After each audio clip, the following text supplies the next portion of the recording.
There are still several questions unanswered following an incident that took place on a Clark County school bus on Tuesday.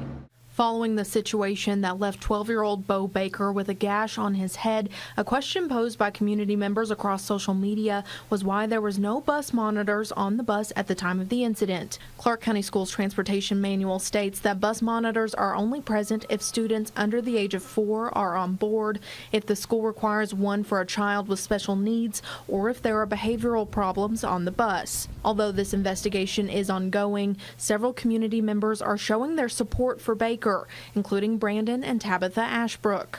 Little kid me, adult me now, I just felt better knowing that I could do something like that for him. After seeing a video of the incident online and overcoming being bullied as a child, Tabitha reached out to Baker's mom to see what she could do to help him. 2 of his biggest hobbies is Kirby and Pokemon related. Within an hour's time, the Ashbrooks and other community members helped to purchase a Nintendo Switch and some games for the middle schooler to help him through the healing process. I can never repay how much graciousness and just the love and support that everyone has been giving both me and my son. Baker's mother, Casey Martin, says this support has helped to lift his spirits and let him know he has the community behind him in the journey ahead.